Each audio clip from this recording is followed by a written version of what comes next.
இப்போ வந்து தளபதி விஜயனை வந்து கேவின் ப்ரொடக்ஷன் டீமுக்கு நான் வந்து இன்னொரு படம் பண்ணித்தரேன் அப்படின்னு வந்து ஒரு டாக் வந்து போய்கிட்டு இருக்கு. கண்டிப்பா வந்து இன்னொரு படம் வந்து நடிக்க போறாரு. எனக்கு வந்து இந்த அரசியல்லாம் பிடிக்கல. அண்ணன் வந்து வருஷத்துக்கு ஒரு படம் கொடுக்கணும், அதான் நான் வந்து எதிர்பார்க்குறேன்.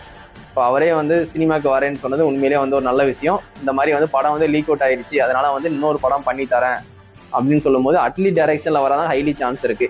இப்போ அட்லி தான் டைரக்ஷன் பண்ணா படம் உண்மையிலேயே சூப்பரா இருக்கும். ஏன்னா மெரசல் பார்த்துருப்பீங்க, தெரி பார்த்துருப்பீங்க, பிகில் 3 படமே வந்து ரொம்பவே ஹிட்டான படம். அப்படி பார்க்கும்போது அட்லி டைரக்ஷன்ல ஒரு படம் வந்துச்சுன்னா ஜனநாயகனுக்கு மேல இருக்கும் படம்.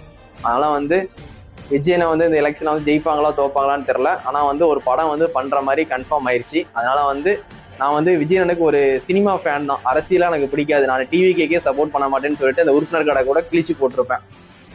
இப்போ எலெக்ஷன் ரிசல்ட்லாம் வந்ததுக்கு அப்புறம் இந்த வருஷம் கடைசியில் எண்டிங்ல வந்து அந்த படம் ஷூட்டிங் வந்து ஸ்டார்ட் பண்ண ஹைலி சான்ஸ் இருக்கு. அட்லி டைரக்ஷன்ல கேவின் ப்ரொடக்ஷன் டீம்ல ஒர்க் பண்ற மாதிரி, சரிங்களா? அதனால வந்து அடுத்த தீபாவளி இந்த 2026 2027 உங்களுக்கு வந்து ஏப்ரல் இல்லை தீபாவளிக்கு ஒரு படம் வந்து அட்லி டைரக்ஷன்ல விஜயன படம் வந்து வரப்போகுது. கண்டிப்பா எல்லாருமே வெயிட் பண்ணி பார்ப்போம்.